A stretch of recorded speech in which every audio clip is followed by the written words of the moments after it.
June 7, 1944, the hedgerows east of Vierville-sur-Mer held the dawn like a secret. Dew clinging to nettles as a low ceiling of cloud pressed the sky flat and grey. Silence felt fragile. A U.S.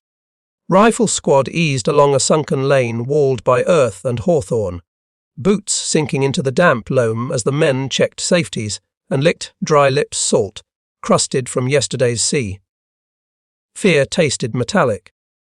Beyond the next hedgerow, a German outpost of grenadiers listened to birdsong and distant engines. The men crouched amid nettle tops and barnyard smells, their carabiner 9.8 case oiled, their machine gun crew peering through a slit in the brush. Confidence sat close. They had been told the Americans carried a self-loading rifle, complicated and greedy for ammunition, better suited to parade than mud. They smirked in the green hush. The first shot cracked from the right flank at 200 meters. A flat, hard report that smacked leaves into confetti and chopped dust from the lane bank, a Mauser's bolt rising and falling like a metronome. The reply came without pause. 8 reports rattled from the American line in a heartbeat, spaced rhythm, gas, slapped and sure, each trigger press throwing another. 30.06 them and to ball down the lane with 800 feet per second of intent. Speed spoke. A private in the point element felt the walnut stock wet under his cheek and rode the front sight post through the aperture. A braith held, then released. A second shot correcting an inch-high left without a hand, leaving the trigger or a cheek lifting the comm. Follow-up felt effortless. Across the hedgerow seam, the German rifleman cycled his bolt, lost his sight picture, and blinked grit as a third American round snapped a twig near his ear and stitched the mossed bank. Time stretched thin. The MG-42 announced itself with a shattering mechanical shriek. Its once 200 rounds per minute blur scything bark and dirt as the assistant gunner fought the belt and the muzzle wavered under the hedge's thorny roof. Terror found its voice. But where German doctrine concentrated fire around one gun, the Americans answered with a line of semi-automatics that rose and fell like a wave. 8 shot bursts rolling as en bloc clips clicked home, and op rods hammered forward, the lane filling with the acrid breath of burnt powder and hot oil. Volume crushed distance. A corporal leaned into his M1, counting not rounds but windows of exposure, sight post-jumping and settling as he pressed, the rifle recoiling straight and kind, the bolt locking back with a metallic ping that seemed both a whisper and a promise. Rhythm ruled. On the far side, a Feldwebel shouted to shift the gun left, but a hedge-post exploded into splinters beside him, and his shout became a cough. His rifleman ducking as rounds pocked the clay, and the MG's drumbeat faltered. Assumptions cracked. A hand reached with practiced certainty to the top of a helmet, fingers finding the next clip by touch, thumb pressing 8 brass, cased answers into the receiver as the rifle swallowed, and the bolt snapped shut like a door. The cycle felt inevitable. A Mauser bolt clawed another cartridge from a 5-round magazine, and shoulders shrugged the rifle back into line. But the answer came twice before the muzzle could settle. A pair of American shots walking the sight picture in smooth corrections that spoke of drilling on Camp Shelby ranges and the peculiar grace of a gas-operated design. Precision met tempo. In the dirt smell and leaf litter gloom, the Germans cursed the way the Americans' fire did not stutter, did not pause to work a bolt, did not give them the mercy of moments. The field learned something new. A sergeant threw a hand forward and 2 riflemen surged to the next hedge break under the curtain of their comrades' fire, mud sucking at leggings and gear clattering against canteens, as the M1s kept the brush shaved low and hostile eyes pinned down. Movement found its cover. Brass rolled into the ditch with a soft rain tink.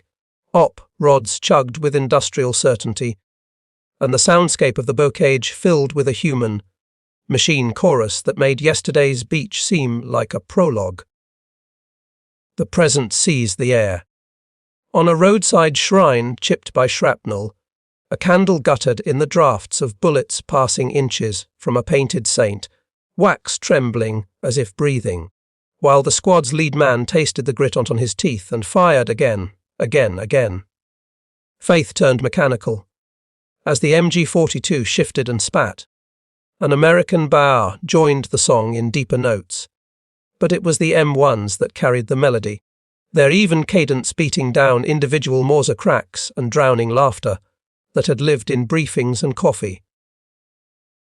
Arrogance washed away when the German section finally began to fall back through a gap. The Americans did not hesitate. 8 shot spans overlapping like shields as clips pinned. Palms slapped new ones home, and sights bit into shoulders, the lane echoing with a confidence won bullet by bullet. Dominance arrived in seconds. Later, the generals would find words for what the hedgerows had already taught, and one of them would call the rifle that spoke here the greatest battle implement ever devised. The ground had heard it first, before the hedgerows and the damp breath of Normandy. The story began in drawings and doubts at Springfield Armory, where John C. Garand coaxed steel and gas into rhythm, and the U.S. Army bet on a new way for a rifle squad to speak. Skepticism smelled like oil and cold metal. In 1936, the United States adopted the semi-automatic U.S. rifle. Caliber 30 M1, a 43-inch, 9.5-pound, gas-operated design that fed from an 8-round in block clip and flung 30.06 Mem2 ball at roughly 200 feet per second. Change felt heavy in the hands. Early, gas, trap, models coughed on falling and manufacturing tolerances, but by 1940 a cleaner gas, port system, and a robust long-stroke operating rod gave the rifle reliability under mud, sand, and winter grit that trials men in wool coats began to trust. The mechanism learned to breathe. The War Department told recruits exactly what it was. The U.S. rifle Cal 30 M1 is a gas-operated, clip-fed, air-cooled, semi-automatic shoulder weapon, and training films added the irresistible promise. It fires 8 shots as fast as you can pull the trigger. Authority found a cadence. By 1943-44, millions of M1s rode in racks from North Africa to Italy to England's assembly camps, the walnut darkened by linseed and rain, the steel burnished by inspection hands and the quiet pride of ordnance, men who knew their tolerances by feel. Logistics hummed like a distant engine. Across the line, German infantry doctrine had been distilled in the crucible of maneuver war. The squad scruppet was built around a single light machine gun, MG-34 or MG-42, slinging 7.92 die 57 mm at terrifying cyclic rates while riflemen with carabiner 90K supported, scouted and fed belts. The gun was the squad. The K9AK was honest and hard, a 5-shot, turn-bolt rifle with a 23.6-inch barrel and a familiar 2-lug bolt that German hands could run blind, launching the SS. Patron with authority, but demanding a pause and lift between every shot. Each round cost a heartbeat. The contrast was more than mechanical. It was doctrinal, cultural and tactile. Americans pushed fire outward through many semi-autos and a single bar, while Germans collapsed force into the roar of one machine gun guarded by men who cracked bolts like metronomes. Two philosophies faced a hedge. In barracks briefings and trench gossip, the M1 drew smirks as a complex gasoline engine of a rifle, wasteful of ammunition, vulnerable to dirt, and dependent on a steady river of clips and powder. Doubt wore field grey. Yet the Americans had structured their supply lines to match the decision. Bandoliers of 8, round clips rode on belts, crates echoed with brass, and quartermasters calculated that weight in lead would buy ground faster than men's blood. Boxes became momentum. By mid-1944, an American rifleman could deliver 40 to 50 aimed shots per minute, without breaking cheek weld or sight picture, while a well-drilled Mauser man managed 10 to 15 before fatigue and motion stole seconds. Time tilted in one direction.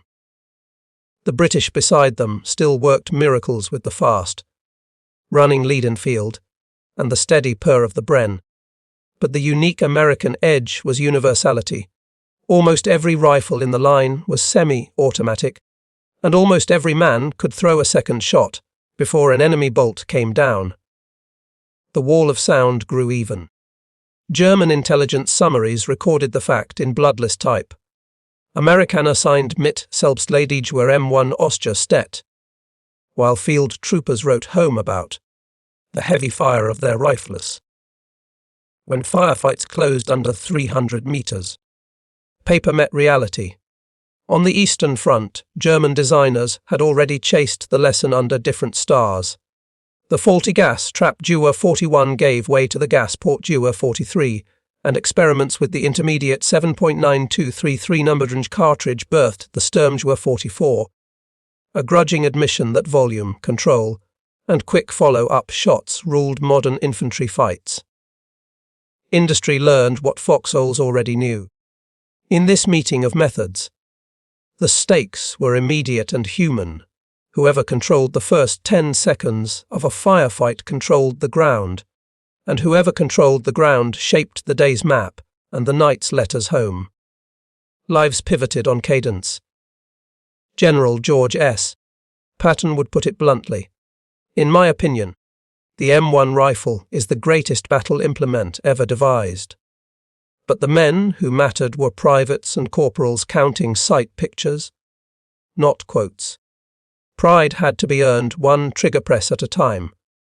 For Germany's grenadiers, confidence pooled in the bipod feet of an MG42 and the old certainty that bolt guns, carefully aimed, were enough to seal the gaps between bursts. For America's riflemen, confidence lived in the smooth travel of an operating rod and the knowledge that a second shot lived just a fingertip away. Assurance sat in steel. By the time the ramps dropped on the Channel coast and hedgerow lanes swallowed squads whole, the underestimation was baked in. Their self-loader will jam. They will waste ammunition. We will own the first minute with our gun. The first minute disagreed. The set-up was never just Normandy. It was a decade of engineering decisions, training films, depot work, ammo budgets, and doctrine tables heading for a single collision in wet leaves and clay. And in that collision, the rifle that was mocked for complexity answered with speed. It began as steel billets and blueprints at Springfield Armory, where John C. Garand's long-stroke gas system married a rotating, dual-lug bolt to an internal 8-round magazine that swallowed a clip and exhaled timing. The mechanism had a heartbeat. Adopted in 1936, the U.S. rifle, caliber .30 M1 measured roughly 43 inches, weighed about 9.5 pounds empty, and drove a 150-grain M2 ball bullet to approximately 740 feet per second from its 24-inch barrel. Numbers became confidence. Early, gas, trap, muzzle assemblies of the late 1930s bled pressure unreliably and filed with corrosive primers. But a 1940 shift to a drilled gas port near the muzzle transformed temperament, giving the operating rod a clean, decisive shove. The rifle learned to breathe. The op rod's right hand handle was both muscle and mind, camming the bolt through a 45-degree rotation to lock and unlock, its long arc smoothing recoil impulse so the sights returned to the target with minimal fuss. Recovery felt natural. Inside, a stamped follower lifted cartridges precisely, while a machined bullet guide and clip latch held an 8-round and block in place until the last shot released it with a bright, unmistakable ping. Identity had a sound. That ping, beloved in barracks lore, was far less a tactical trumpet than an artifact of design. Audible up close in a lull, swallowed at range by battle's roar. And it announced something larger, a rifle that never asked a hand to leave the trigger for a bolt. Myths melted into mechanics. The M1's rear sight was a peep aperture with protective ears, windage click adjustable by a knob and, on wartime, lock bar, models, elevation marked in crisp, repeatable increments out to the realm of theory. Sight pictures came fast. A square post up front framed targets cleanly, and with a long sight radius and steady gas impulse, the rifle delivered practical combat accuracy of several minutes of angle, minute enough for hedgerow windows and tree-lined torsos. Aim stayed honest. Walnut stocks. Oil, dark and checkered by handling, bed the action with rugged grace, while the trigger group swung out as a unit for field maintenance. The safety a stamped tab inside the guard that clicked forward with a reassuring certainty. Control lived under the finger.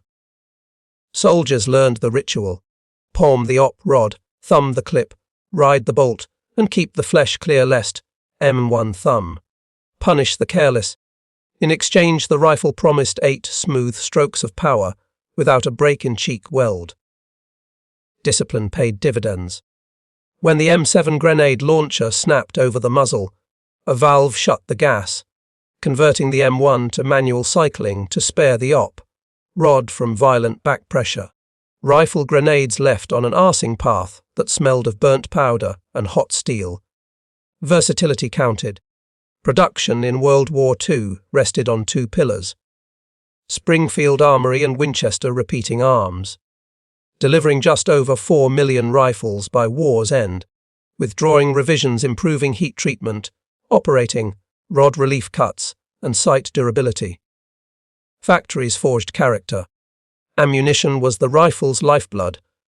M2 ball, with corrosive primers, demanded vigilant cleaning of bore and gas system, and ordnance issued bore brushes, grease pots, and admonitions that sounded like prayers. Clean that night. Care preserved trust. The bayonet story echoed a shift in thinking. The long MB 1905 blade of 16 inches gave way in 1943 to the 10-inch M1 bayonet, recognizing that a semi-automatic rifle's strength was fire under control, not reach alone. The hand yielded to the trigger. Doctrine shaped the way this character fought. The U.S. Rifle Squad, nominally a dozen men with 1 Browning automatic rifle and the rest armed with M1s, was built to throw a curtain of rapid, aimed fire while one element maneuvered. The many became the base of fire. Field manual tables made it dry, but training made it visceral.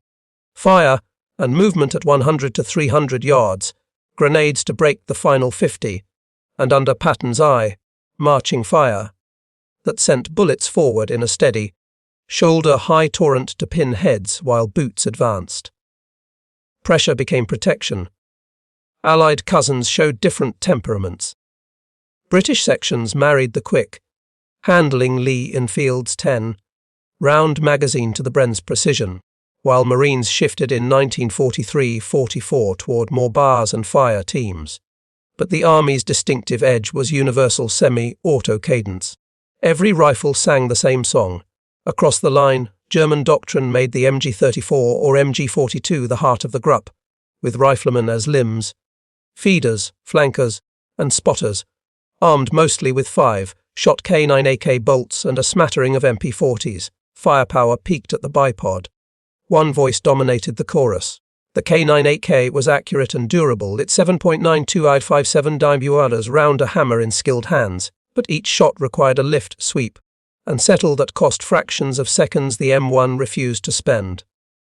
Moments became margins. Under that pressure, German engineers raced to catch the rhythm. Dewar 41's flawed gas, trap to Dewar 43's reliable gas port, and at last the Sturmgewehr 44's intermediate cartridge and select fire, a technical confession that controlled volume ruled modern fights. Reality rewrote ambition. In US training films, the narrator said it plain. It fires 8 shots as fast as you can pull the trigger.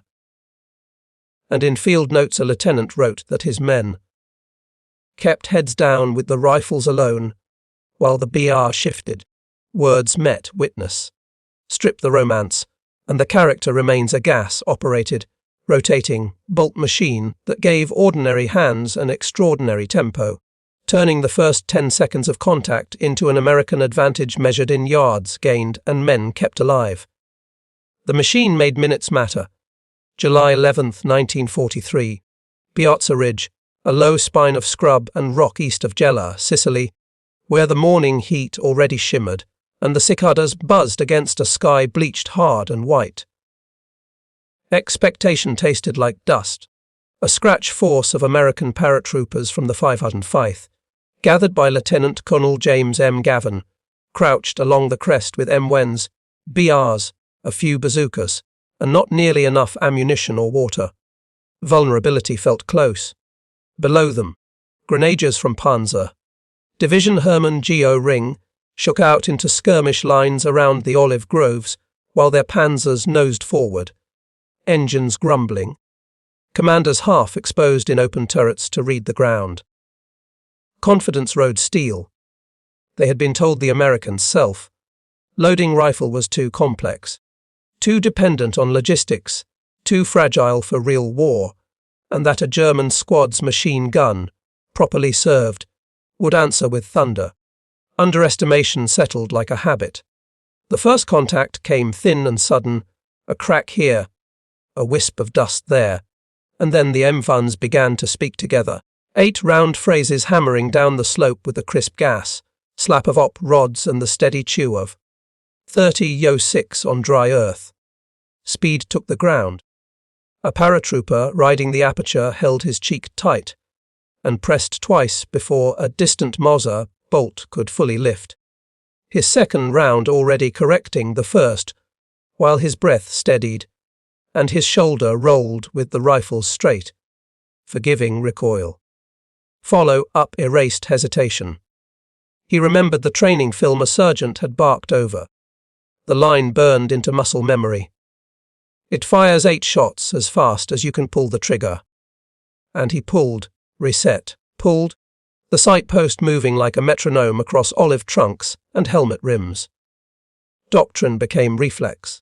The Hermann Geo Ring Grenadiers tried to pull the MG-34 up to the center of gravity, a bipod kicking, belt flapping. The gunners whirled, narrowing to the ring sight, and the first burst. But the Americans' semi-automatic chorus found them before the cone could settle. Momentum broke on impact. On the right, a German rifleman shouldered his K98K and drove the sight blade to center, fired, lifted, swept, and reached again for the bolt knob, only to feel bark spit back at his face from 2 rounds that arrived inside his motion's arc. Seconds turned against him. Down the ridge rode a Panzer IV's turret, slewed left to rake the crest, its coaxial biting at the skyline, and the paratroopers flattened as fragments snapped vines and kicked powdery soil across their teeth and tongues. Fear pressed flat. Then they rose again in 1s and 2s, the line of M1s levelling and spitting, not in panic but in cadence, while 2 bazooka men crawled to a low rock and waited for the tank to overrun into range, fingers white on the tube's grips. Nerve-steadied hands. At 60 yards the grenadiers broke into a rush, and the ridge answered with a sheet of semi-automatic fire that rode their movement, eyes behind peep sights counting bodies and edges, and the places where cloth and shadow met. The bolts on the far slope, honest and brave, could not keep pace. Volume made geometry deadly. Keep them down, someone shouted, and it barely mattered who, because the men could feel their own rifles doing it. The clip swallowing on the reload with a sharp metal snap. The famous ping of empties lost in the larger roar, and the sear already resetting under their fingers. The machine's rhythm owned the minute. A runner slid in beside Gavin to say the left was bending, and the colonel, dusty, intense, sent 2 squads swinging like a door under the M1's cover, while a borrowed 75 Mebet pack howitzer banged in direct fire from the rear slope, its crewman stripped to the waist. Improvisation found teeth. The attack faltered in waves, ripples of bodies and shouted orders collapsing against the crest as German NCOs tried to stand upright and drag their lines forward, and died in the swaying heat under double taps that arrived like stamps. Shock rippled backward. In the quiet gaps between bursts, a few Americans could hear their own breathing, and one corporal smiled without humour at the old barracks joke about the clips. Ping! Giving him away. Here it was swallowed entirely. Here what mattered was that his rear sight never left the notch. Myths dissolved in dust. Across the grove, a German section leader slapped a man's shoulder and pointed, his mouth framing a command the Americans could not hear, and then he snapped backward as 30-06 rounds hit almost on top of each other, the second correcting the first by the width of a breath. Disbelief froze mid-syllable. Later, the captured papers would say it in the dry language of intelligence. Amerikaner mit selbstledigüren. Schuers Duerführer im Nahkampf, while the living men remembered only how the ridge had not given and how the rifles had not paused. Paper followed blood. By noon the counterattack unravelled, panzers backing into cover under the lash of naval gunfire called in from the beaches and grenadiers dragging wounded through shade while the paratroopers counted their remaining clips and looked at each other with the thin grin of the narrowly spared. Dominance felt earned. Patton, hearing of Sicily's small miracles and large shocks, would later write what the hedgerows and ridgelines had already proven. In my opinion, the M1 rifle is the greatest battle implement ever devised. Judgment found a signature. On Piazza Ridge, the lesson had been simple, and it had arrived at the speed of a trigger finger. The men who had laughed at the American rifle found no laughter in the first 10 seconds.